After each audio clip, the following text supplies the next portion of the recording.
American B-2 bomber तैयारे और bunker buster bomb भी ईरान का कुछ ना बिगाड़ सके। ईरान की जौहरी तनसीबात महफूज हैं और उन्हें कोई नुकसान नहीं पहुंचा।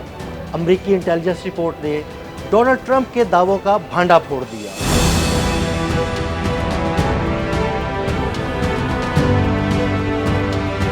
तबाहकुन अमरीकी B-2 बमबार तैयारे ईरानी फजाओं में आए। ईरान की 3 जौहरी तनसीबात फर्दो, नतनज और अस्फहान पर बंकर बस्ट बम गिराए और चलते बने। इसके बाद अमरीका और इसराइल ने फतह के शादियाने बजाना शुरू कर दिए और अमरीकी सदर ट्रंप ने ईरान की जौहरी तनसीबात खत्म करने का दावा किया। लेकिन यहाँ तो मामला ही उलट हो गया। अमरीकी मीडिया ने झूठे दावों का पर्दा चाक कर दिया। अमरीकी मीडिया का दावा है कि इब्तिदाई अमरीकी इंटेलिजेंस अंदाजे के मुताबिक ईरान पर अमरीकी हमलों में जौहरी तनसीबात तबाह नहीं हुई। अमरीकी हमलों से ईरानी जौहरी प्रोग्राम सिर्फ कुछ महीनों के लिए पीछे हो गया। अमरीकी नशरियाती इदारे CNN के मुताबिक इब्तिदाई अमरीकी इंटेलिजेंस जायजे में ये बात सामने आई है कि गुज़श्ता हफ्ते ईरान की 3 जौहरी तनसीबात पर अमरीकी हमलों से बुनियादी मवाद तबाह नहीं हुआ। ज़राए के मुताबिक ये इब्तिदाई जायजा रिपोर्ट अमरीकी महकमा दिफा की इंटेलिजेंस एजेंसी ने तैयार की है। ये रिपोर्ट अमरीकी हमलों के बाद सेंट्रल कमांड की तरफ से किए गए जंगी नुकसान के तखमीने पर मबनी है। अमरीकी मीडिया के मुताबिक ईरान पर अमरीकी हमलों के नतीजे में मुकामात को पहुँचने वाले नुकसान और ईरान के जौहरी अज़ाइम पर इन हमलों के असरात का तज्जिया अभी जारी है और जैसे जैसे मजीद इंटेलिजेंस दस्तयाब होगी नताइज में तब्दीली मुमकिन है। ताहम इब्तिदाई नताइज सदर डोनाल्ड ट्रंप के इन बयानात से मुतजाद हैं, जिनमें उन्होंने दावा किया कि हमलों से ईरान की जौहरी अफजूदगी की तनसीबात मुकम्मल तौर पर तबाह हो गयी।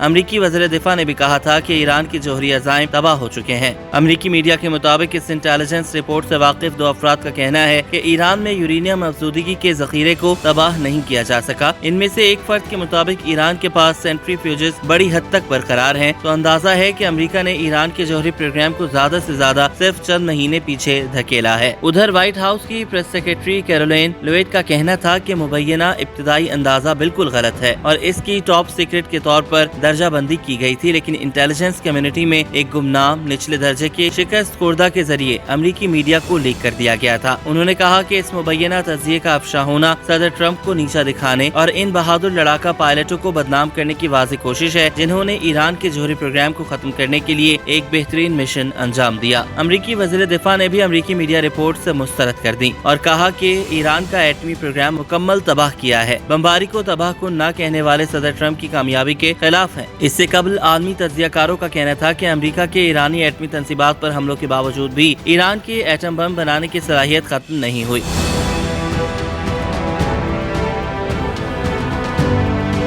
अमरीकी सदर डोनाल्ड ट्रंप ने ईरान की जौहरी तनसीबात पर हमले के बाद अमरीकी मीडिया पर चलने वाली खबरों को फेक न्यूज करार देते हुए मीडिया इदारों को तनकीद का निशाना बनाया। सदर ट्रंप ने अपने social media platform truth social पर बयान जारी करते हुए कहा कि ईरान में जिन मुकामात पर हमने हमला किया वो मुकम्मल तौर पर तबाह हो गए और सबको इसका इल्म है। ट्रंप ने कहा कि सिर्फ जाली खबरें ही कुछ और दावा करती हैं ताकि हमारी कारकर्दगी को कमजोर जाहिर कर सकें। अमरीकी सदर ने कहा था कि इस झूठ को फैलाने में खास तौर पर CNN, ABC और NBC के सहाफ़ी शामिल हैं। सदर ट्रंप का ऐवान में मुवाखज़ा किया गया। ट्रंप के मुवाखज़े की तहरीक डेमोक्रेट रुकन कांग्रेस ऑल ग्रीन ने पेश की थी, जिसमें दावा किया गया कि ट्रंप ने ईरान पर हमले के लिए सदारती इख्तियारात का गलत इस्तेमाल किया। ट्रंप के मुवाखज़े की तहरीक पेश करने के लिए टेक्सास के रुकन असम्बली की करारदाद पर डेमोक्रेट्स भी मुनक़सिम नजर आई। उधर डेमोक्रेटिक अरकान ने ट्रंप को तनकीद का निशाना तो बनाया, मगर ज्यादातर ने मुवाखज़े की हिमायत से गुरेज किया।